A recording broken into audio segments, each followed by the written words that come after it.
ई बा बिहार, छठ पूजा वाला बिहार, लिट्टी चोखा वाला बिहार, कुल्हड़ वाला चाय वाला बिहार, कजरी बिरहा वाला बिहार। सामाजिक और सांस्कृतिक रूप से समृद्ध राज्य जे भारत के मानचित्र के एगो महत्वपूर्ण अंग हा। यह बिहार में बा रोहतास और कैमूर जिला, जहां पे बा मां मुंडेश्वरी के पावन आशीर्वाद से बहत नदी दुर्गावती। माँ दुर्गा के आशीर्वाद से बहुत अच्छा चल रहा बा। दुर्गा माई के आशीर्वाद से धान होता, गेहूं होता। दुर्गावती नदी ही बहुत पुण्य नाम बा। दुर्गावती के हमने के माता कहनी। माँ के तरह ही दुर्गावती नदी किसानन खातिर एगो संपूर्ण जीवन स्रोत हा। यह नदी पे स्थित बा दुर्गावती बांध परियोजना, जे करमचाट बांध के नाम से भी जानल जाला। ई परियोजना के शुरुआत 1965 में भइल रहे। बांध तब बन चुकल रहे, लेकिन नहर के काम अभी भी बाकी रहे, जेकरा कारण किसान के पानी के जरूरत पूरा ना हो पावत रहे और उनके पानी खातिर प्रकृति पे निर्भर रहे के पड़त रहे।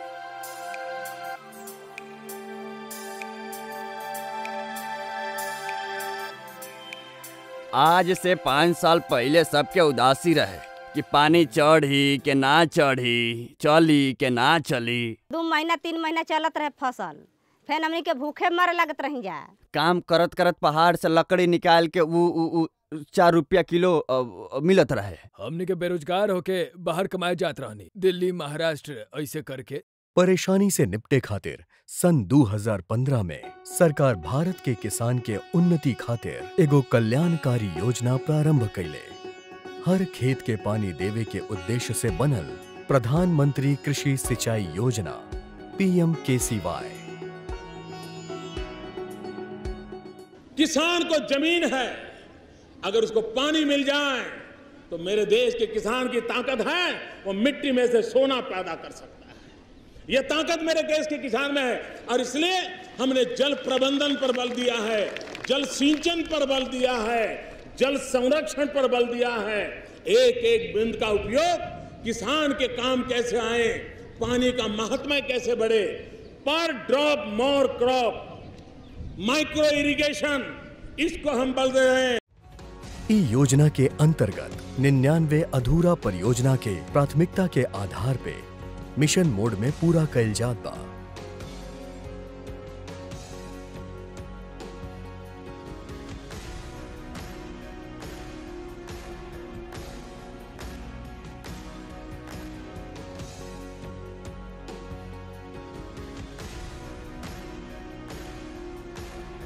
सिंचाई के जरूरत के पूर्ण करे खातिर ई बांध के बाईं ओर से 34.08 किलोमीटर लंबा एगो नहर बनाइल गईल बा, जे कैमूर जिला के लगभग 5572 हेक्टेयर CCA के सिंचाई व्यवस्था करेला। ई तरह से दाईं ओर बनल 22.16 किलोमीटर लंबा नहर रोहतास जिला के 10,695 हेक्टेयर CCA के सिंचाई करेला। दुर्गावती बांध परियोजना के प्रारंभ से पहले दुर्गावती नदी पर ही कुदरा गांव के पास ही एगो पुरान सिंचाई योजना कार्यरत रहे, जेकरा कुदरा वियर नाम से जानल जाला। कुदरा वियर दुर्गावती जलाशय के 16 किलोमीटर नीचे डाउन स्ट्रीम में कुदरा शहर के बहुत ही पास अवस्थित है। लेकिन सुखाल दुर्गावती नदी पर हम डैम बना लेली और नदी के ब्लॉक कर दहली। उहे नदी के पानी में फंक्शनल है, तो उहे फंक्शनल बनाए रखे के खातिर उहे 300 क्यूसेक पानी को के देता, ताकि ओके परियोजनल थप ना हो जाए। ई परियोजना से जोन मुख्य नहर निकलेला उ लगभग 16,200 हेक्टेयर CCA के सिंचाई करेला। जलाशय के बन जैसे अब जे भी शॉर्टफॉल होता पानी बरसात के चलते केनौल में, ओके हम जलाशय से फुलफिल करत हई और कोनो तरह के शॉर्टफॉल हमार केनाल में पानी के कमी ना रहा था।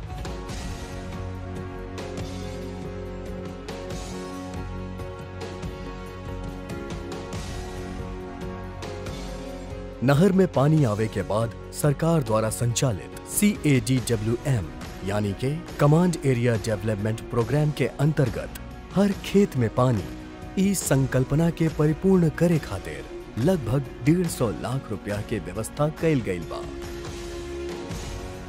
कमांड एरिया डेवलपमेंट वर्क में हमनी के हर एगो खेत के पानी देतनी, बूंद बूंद सिंचाई के व्यवस्था करतनी, ड्रिप इरिगेशन लगा के माइक्रो इरिगेशन के माध्यम से पानी के बचत करे खातिर प्रावधान कइल जाता, कम पानी में अधिक खेती हो जाओ एकर प्रयास कइल जाता। हमनी सबके जे काम है नहर से पानी के खेत तक पहुँचावे के है। हमनी के डिस्चार्ज 1 क्यूसेक डिस्चार्ज के हम सब नाला बनावत हई, उ खेत के बीचों बीच जात है और सब खेत में पानी पहुँचावे के हम सबके काम है। ये सब सब्जी हमनी के माइक्रो इरिगेशन के मदद से उगाव तनी जा, कम पानी के लागत में ज्यादा फसल उग जाला और हमनी के मेहनत भी कम पड़ेला, उपज भी ज्यादा अच्छा मिलेला और खुशहाल से रहे नीचा बस।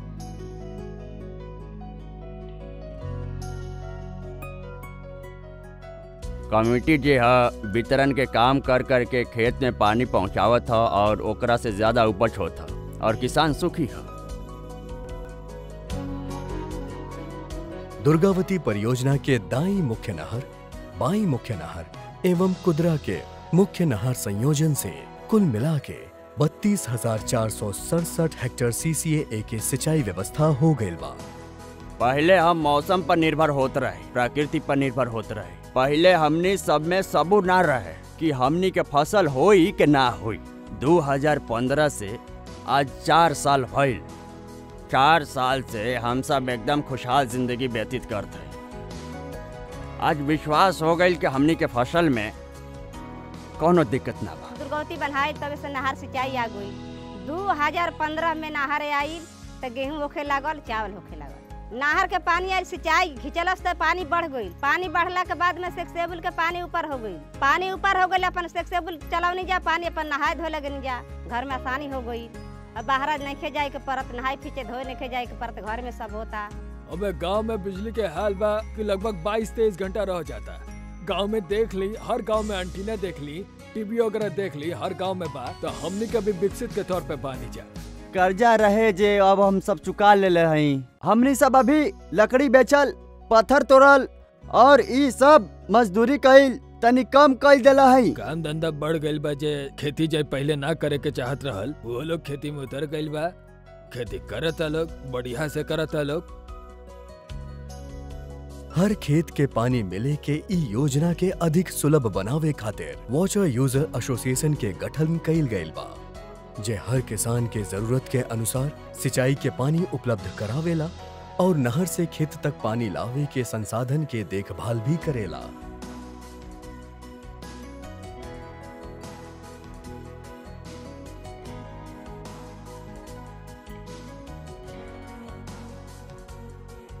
वाटर यूजर एसोसिएशन में 2 कंपोनेंट होता, एगो VSC जे गांव के तहत होता और एगो डिस्ट्रीब्यूटर कमेटी जे डिस्ट्रीब्यूटर के तहत होता। वो वितरण से लाभान्वित होने वाला जितना भी गांव बा, सबे गांव के किसान जनों में शामिल होखी लोग और उ लोग के द्वारा जो गठित समिति बा, विलेज लेवल के समिति मिल करके एगो वितरण लेवल के समिति बनल बा। ओमे अध्यक्ष, सचिव, कोषाध्यक्ष सबे पद पर मेंबर बा लोग। गांव में जो कमेटी बनल बा, हर समाज के लोग बा में और मिलजुल के हमने के आपस में बैठ के का समस्या बा ओकर हमने के निदान कर लेनी जा। गांव के सबसे बड़ा फायदा हो गल बा एकरा से गांव समाज के कि जौन पहले जौन झगड़ा फसाद हो जात रहे पानी खातिर, अभी कमेटी बन जाए तो झगड़ा फसाद रुक जाए। एकर रेवेन्यू देवे खातिर बाहर जाए के पड़ला, अब यही जा दे देम हमनी के वो लोग के। वर्तमान सरकार द्वारा देश में महिला सशक्तिकरण के भरोसा के पूर्ण करत भइल ई कार्य में महिला के भागीदारी भी सुनिश्चित कइल गइल बा। 2 महिला रही त 1 महिला गांव के देखभाल करी, बताई, सिखाई। खेत में हमनी के पानी अच्छी तरह से पहुँचे के चाही। इसी वजह से हमनी के समिति बनल बा कि पानी के अच्छा से प्रयोग कइल जाए। कैर द्वारा वाटर यूजर एसोसिएशन के सदस्यन के एगो विशेष कार्यक्रम के अंतर्गत पानी के उचित एवं अधिकतम उपयोग के साथ साथ आधुनिक तरीका से खेती करे के प्रशिक्षण भी दिहल जाला। वहाँ हमनी के सिखावल गईल है धान के खेती करे के, गेहूं के खेती करे के, मकई, जौ, रहर जौना चीज के भी खेती होला उ सब हमनी के बतावल गई रहे। वही के अनुसार हमनी के आधुनिक खेती करेनी से। अच्छा किस्म के खेती के बीज लगावल जाओ, एकरा खातिर हमनी के प्रशिक्षण भी मिलल बा और हमनी के प्रशिक्षण के माध्यम से लोग के और भी जागरूक करतनी। ई जे योजना बा ओकरा वजह से सरकार और किसान के बीच में जौन कम्युनिकेशन गैप बा वो काफी कम हो गईल बा और किसान अपन सहमति पूरा दे रहल बड़ा। कैर द्वारा दिहल गईल ई प्रशिक्षण में यहाँ के किसानन के जागरूक एवं अधिक सक्षम बनैले बा। कृषि पैदावार बढ़ावे से ई क्षेत्र में व्यापार के संभावना बढ़ल बा। जनता के सामाजिक एवं आर्थिक उन्नति के पथ प्रशस्त भइल बा। हमनी के जौन उत्पादन बढ़ल बा, किसान के उत्पादन बढ़ल बा, जैसे सब्जी के खेती होके, धान गेहूं के खेती होके, तो ओकरे के लेके हमनी के व्यापारी के काम करे नहीं जा। यही जैसे पैदावार बढ़े से अब यहाँ के किसान अपना उपज के राष्ट्रीय महामार्ग ग्रैंड ट्रंक रोड के द्वारा बड़ बड़ शहर में भी निर्यात करे लागल बाड़े। जे भी अधिकतम मूल्य होला हम किसान के मिलत ह। जेटी रोड दिल्ली से कलकत्ता तक जात ह और जे भी यहाँ पर उत्पादन होत ह ओकर अच्छा कीमत मिलत ह। मार्केटिंग के खातिर बहुत अच्छा भइल है।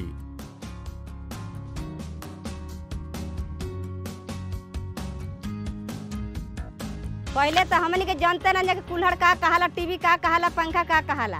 अब तो सब जान गए कि ये कुल्हड़ है, ये टीवी है, ये पंखा है। पानी हो गई तो हमनी के मूल विकास हो गई। अब आगे हमनी के सोच बढ़ गई बा कि अपन लड़का के कैसे अच्छा पढ़ाई, अच्छा जगह पे पहुंचा दी।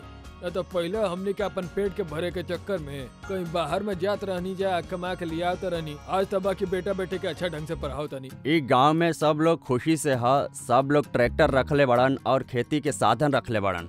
सब लोगन के बच्चा बाहर पढ़ रहल बड़न। एकरे फायदा के आधार पर ई विश्वास रखत हई कि जे हम मेहनत कैले हई उ बाल बच्चा अब कष्ट ना कर पाइहन, उ सुखी रहियन। पढ़ाई के माध्यम से, परिश्रम के माध्यम से, अपने दिमाग के माध्यम से। अगर दुर्गावती के पानी ना होके तो शायद हम पढ़ाई पूरा ना कर पाती। हमरा के मतलब चिंता ना रहेला पानी के, क्या कि मतलब दुर्गावती नहर जब पासे में बाता तो हम आराम से अपन पढ़ाई कर लेनी और खेती भी कर लेनी।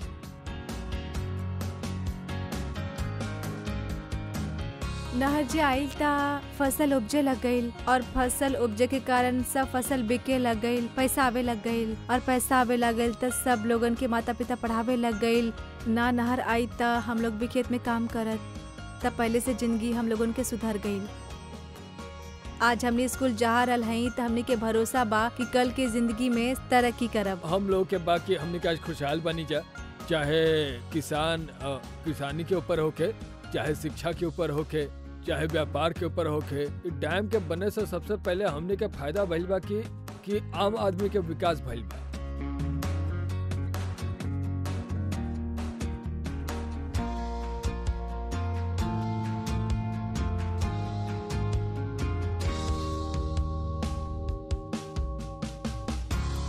$1100 करोड़ के लागत से बनल दुर्गावती बांध परियोजना आज कैमूर और रोहतास जिला के 1100 गांव के 32,467 हेक्टेयर भूमि के सिंचित करेला। ई परियोजना कैमूर और रोहतास जिला के हरियाली से भरपूर बना के कृषि उत्पादन के शिखर पे पहुंचा देले बा। आज यहाँ के लोग संपन्न और खुशहाल बाड़े।